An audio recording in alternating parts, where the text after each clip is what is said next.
Thank you, everybody, for coming to the Aaron Torres Podcast YouTube page. If you could do me a quick favor, see that little subscribe button at the bottom of your screen? Go ahead, click that subscribe button. Really does help our channel grow, our audience grow, and I really do appreciate it more than you know. So click that subscribe button. Appreciate your support. Now, here's the video that you came here for. You want to go ahead and give an update on a story that we discussed on Monday night's Aaron Torres Pod, and it involves a 5-star guard basketball in the class of 2025. Kid by the name of Jasper Johnson, a kid that if you are watching on YouTube, you can see on the screen. So if you listen to Monday's show, it was kind of interesting because going into the weekend, last weekend, it felt like it was a very heavy Alabama versus North Carolina recruitment for this kid. Now, I should backtrack a little bit. This kid is originally from Kentucky. His father played football at the University of Kentucky, deep family ties. He did leave Kentucky to go to prep school for his junior year, Link Academy in Missouri. Now he's at Overtime Elite.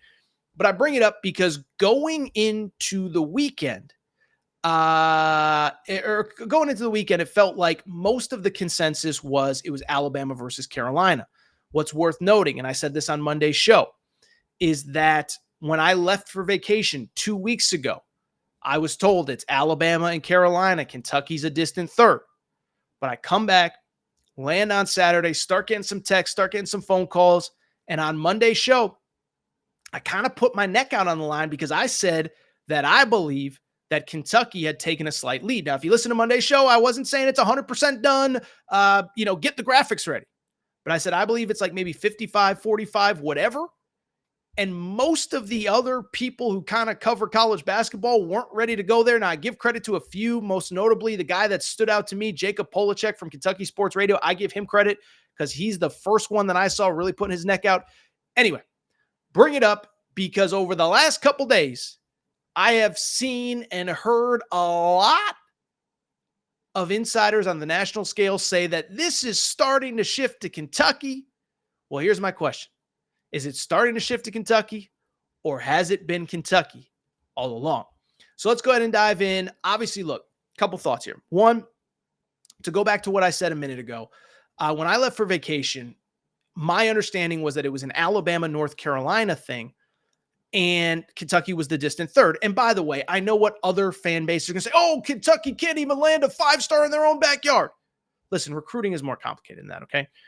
And what I believe was happening in the early to middle part of the summer, the early to middle part of the recruiting period was pretty straightforward, is that basically Jasper Johnson just had better relationships with other schools because they had been recruiting him longer.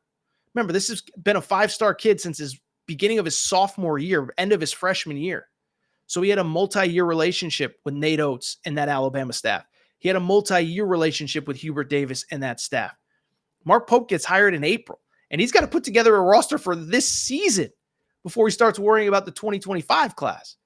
And so it took a while for Mark Pope to make up ground. He had him on an unofficial visit in June. Ironically, that was with Malachi Moreno, or maybe it wasn't ironic. Maybe it was more than coincidental. But he has him on an official visit. But again, all the thought at the time was that through July, it was an Alabama-Kentucky thing, or an Alabama-North Carolina thing, excuse me. I also think NIL probably played a role as well. And I don't think NIL is the main reason. I did see an interview that Jasper Johnson did with my buddy Jack Pilgrim, Kentucky Sports Radio. But in it, Jasper said that, listen, NIL is not the number one priority here. It's who's going to best develop me, get me ready for the NBA. So I bring it up because that was, in my opinion, up until probably about 10 days ago, where the recruitment stood. Alabama, I know, thought they were in really good shape. And I think North Carolina felt like they were neck and neck. But again, the last Saturday or so, that's when it started to change. And what I think happened was a couple things. One, I just think Mark Pope's done a good job of creating a relationship in a short amount of time. You go back, June, on campus, been in communication. His parents, Jasper Johnson's parents, still live in Kentucky. By the way, Jasper Johnson was at a couple of those, what are they called? The TBT games in Lexington in July. Now, I know there's certain restrictions on who Mark Pope can talk to, how much he could talk to him, whatever. But the fact that the kid, his family's still in Kentucky, he was on campus in Lexington, that certainly didn't hurt. And then again, What I believe has changed over the last couple days is that I believe Mark Pope has been kind of given the thumbs up of like, this was your budget for NIL, but if you need to go over a little bit, go over. Spend a little money. Like we'll give the hometown bump to this kid, and we shouldn't be losing him over NIL. If it's just NIL, if your budget was, again, let's just use round numbers. If your budget was $5 million for your 2024-2025 roster, and all of a sudden it's got to be 5.4 to get this kid done, go to 5.4, go to 5.6. And again, those are hypothetical numbers. I'm not saying those are the numbers. But what I am saying is that I believe that Mark Pope has been kind of giving the thumbs up. Like, if you need to go a little bit over budget, do it. Do it for this kid. Now, if this kid was from, Quebec, or if this kid was from Texas, maybe they don't make the same decision. But the boosters have basically said money should not be an issue. That should not be the reason that you lose them. And so that's where I've been since last Saturday, Sunday, Monday. And what's been interesting was all these insiders, and I'm not here to criticize other people, and I haven't seen what everybody has said, but I think there's been some national guys at some of the national outlets that have been like, I don't know. I still think Alabama's in the lead. And I've been saying, no, Kentucky has taken control of this recruitment. And what's funny is I got a lot of criticism from, of all people, Alabama fans. Torres, you don't know what you're talking about. Torres, you're a Kentucky homer. What's ironic, and I said this on Monday's show, most of my information has been from the schools that thought they were in the lead that don't feel that way anymore. And I'm not saying I'm talking to anybody specific, but what I am saying is most of my confidence on Jasper Johnson has nothing to do with Kentucky. It's that Alabama, I know for a fact, as of right now, does not feel as good as they did a week ago, 10 days ago, 2 weeks ago, 3 weeks ago. Carolina definitely doesn't feel as good. And so to me, I find it funny. I'm seeing all these reports. The recruitment has changed. The narrative has changed. Kentucky has turned this thing around. Yeah, they've turned this thing around. I don't believe, and we're recording here at 7 p.m. Eastern on Thursday. I don't believe it's happened in the last 24 hours. I believe it's happened in like the last 8 or 9 days. And the last thing I was thinking about too is I also think the family, the other thing that I keep going back to, I don't know that the family would let this recruitment drag on in the manner that it has if they weren't considering Kentucky. And what I mean by that is pretty straightforward, okay? Is the family still lives in Lexington, or this family still lives in the Lexington area.